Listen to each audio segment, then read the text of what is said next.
We are going to be discussing Chapter 7 of the course text, Why Don't Students Like School?, written by Daniel T. Willingham. The title of this chapter is, How Should I Adjust My Teaching for Different Types of Learners? The main focus in this chapter is basically that all individuals or students learn differently, and what can we do as educators to make out students successful in the classroom.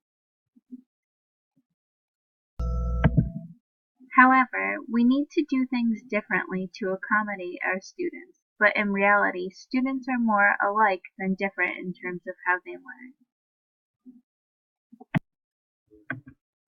We are now going to be talking about cognitive differences, cognitive abilities versus cognitive styles. Cognitive abilities are basically your capacity for success within certain types of thought, and cognitive styles are tendencies to be able to think in a particular way.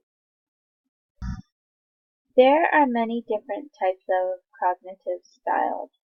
I am now going to name some of them, and along with the slides, they also have their definitions of them. There is the broad and narrow style, analytic and non-analytic, leveling and sharpening, field-dependent and field-independent, impulsivity and reflectiveness, automatization, restructuring, converging, diverging, serialist, pulse,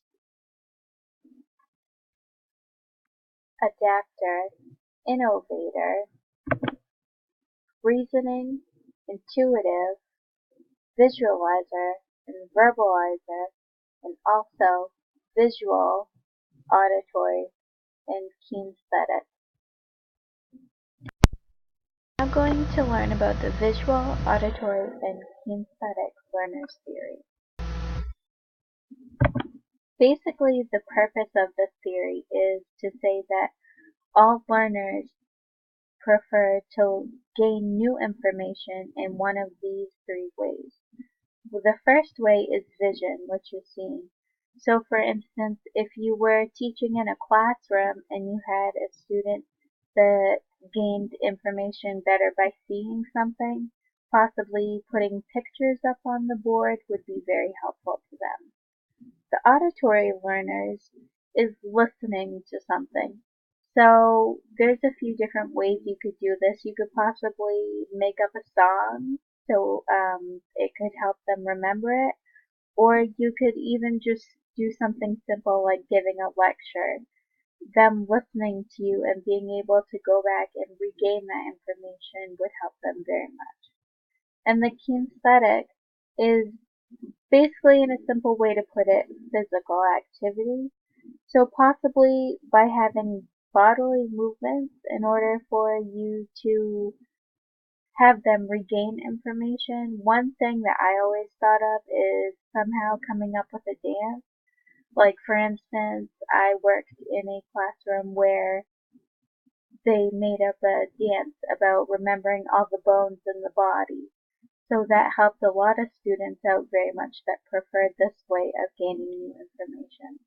Now let's go on to talking about abilities and multiple intelligences. In about the mid-1980s, Howard Gardner published his theories on multiple intelligences. He proposed that there are 7 intelligences, but later on added an 8th. The first intelligence is linguistic, which is basically someone that is very good with words. Some professions that might be very good with this intelligence is possibly a novelist or an attorney. Also, a songwriter or a poet would be very good at this as well. The next intelligence is logical and mathematical.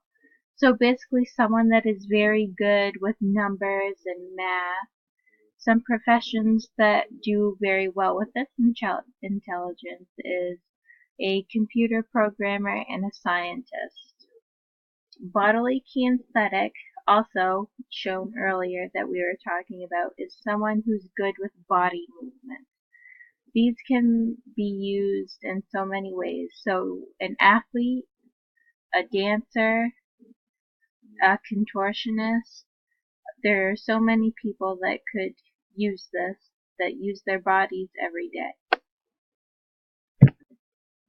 The next intelligence is interpersonal, and that is someone who is good with understanding other people's emotions, needs, and their point of view. So someone that could use this in their profession is possibly a salesperson or a politician. If you think about it, a politician has to listen to their voters to see what they want, and they have to understand it from their point of view so they can make those changes and get their votes.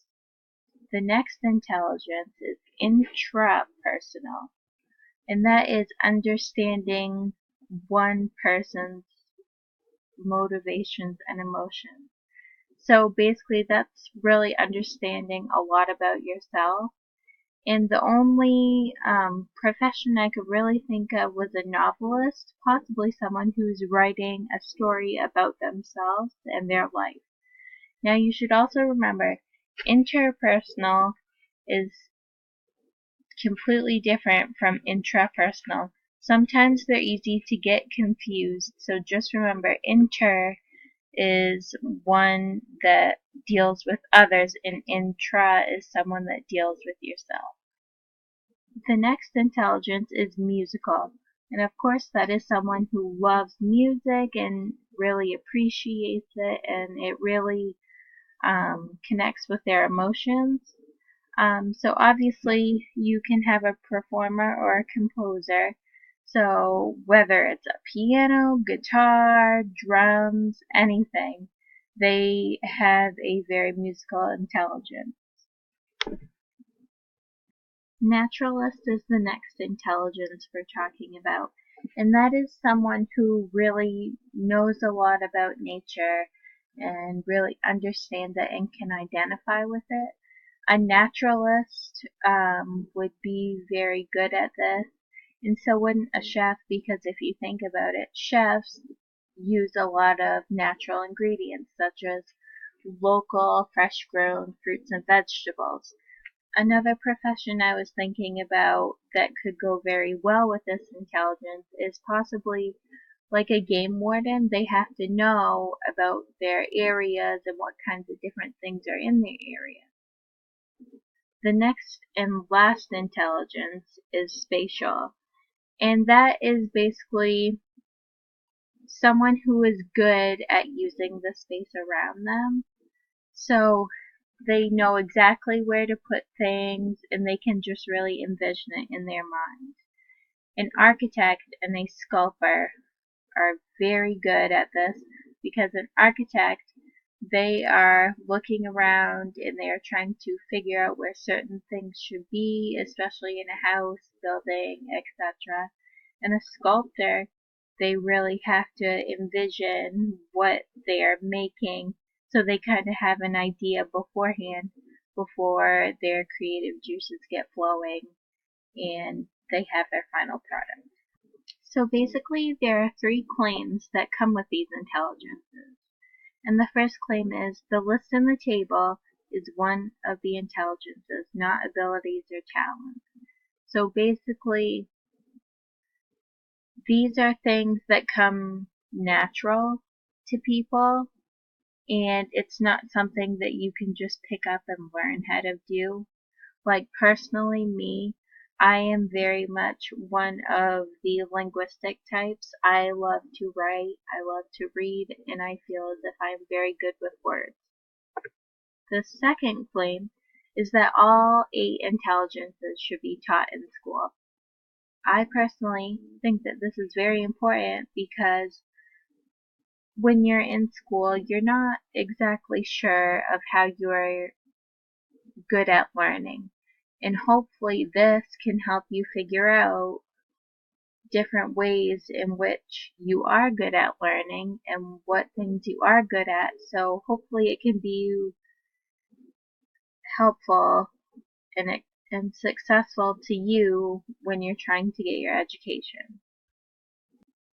The third claim is that basically people are saying that many or even all of the intelligences should be used as basically helpers to help you present new information.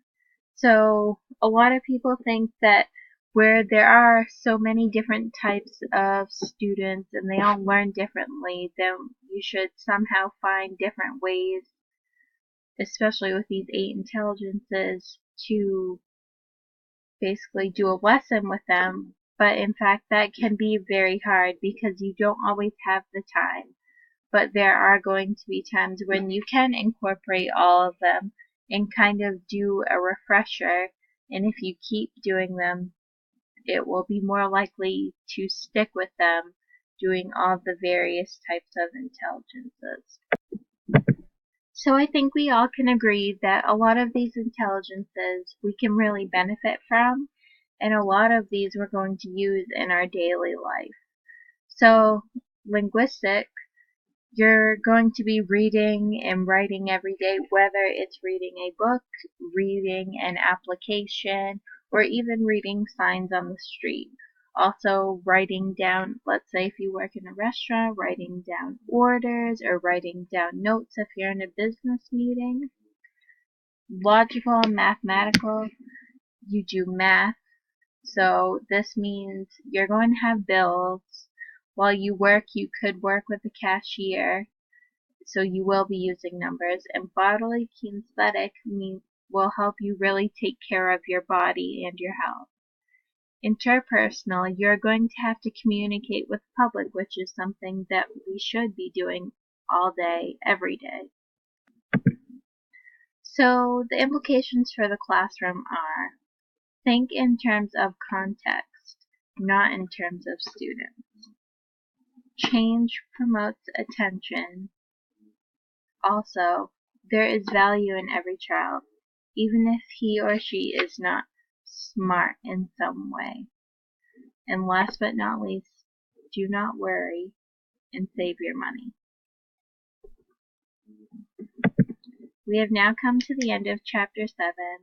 This next slide, I'm going to be providing you with some resources that were used at the end in the Chapter 7.